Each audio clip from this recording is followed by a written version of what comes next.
À table!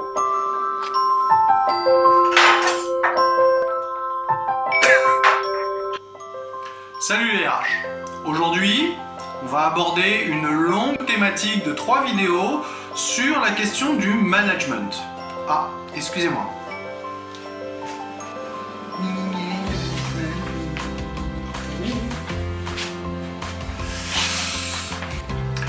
Donc, nous allons aborder une longue thématique sur le management. 3 vidéos qui vont nous permettre de mieux adapter vos styles managériaux, d'évoquer certaines questions comme les jeux de pouvoir, et nous aurons une interview avec un manager qui nous exposera ses méthodes de travail et la manière dont il perçoit son rôle en tant que manager. Allez, on envoie le menu ?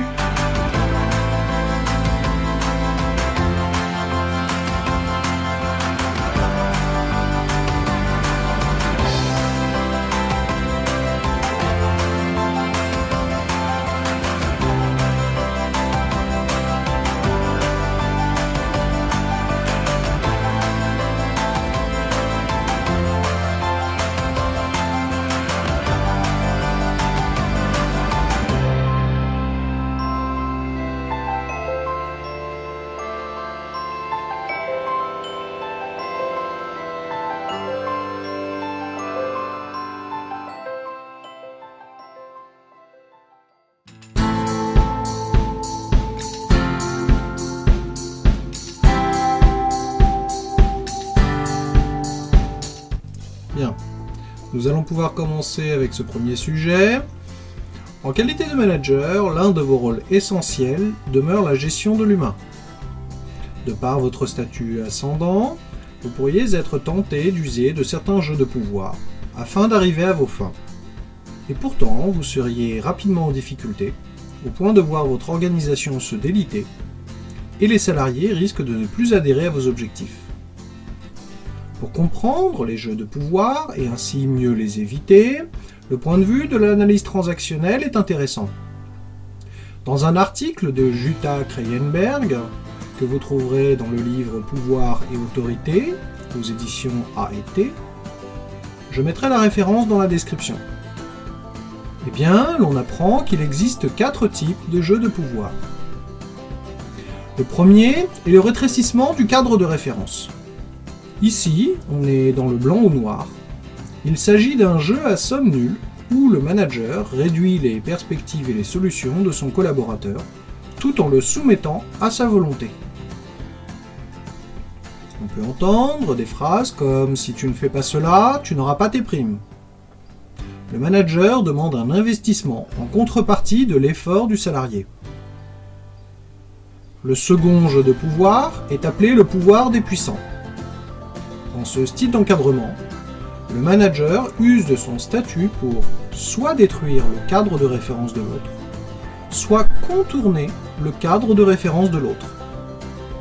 Dans le premier cas, on se trouvera plutôt dans une entreprise dictatoriale où les salariés sont assujettis aux volontés toutes puissantes du manager.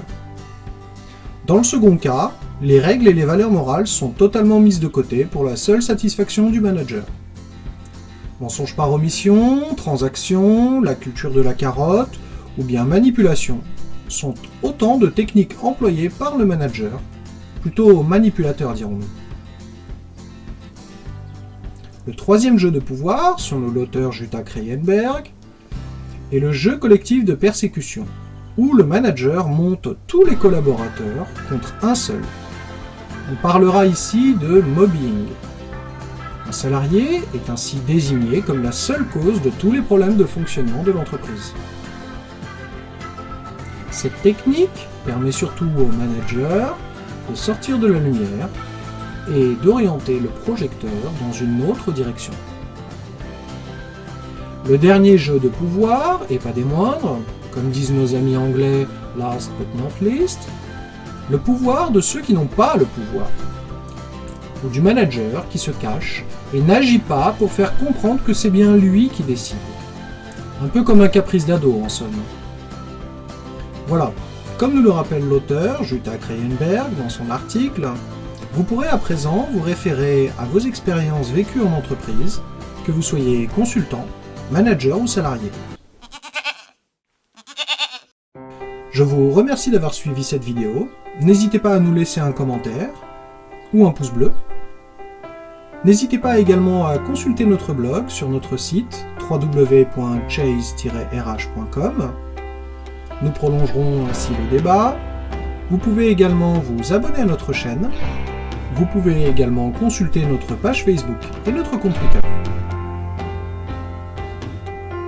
À bientôt!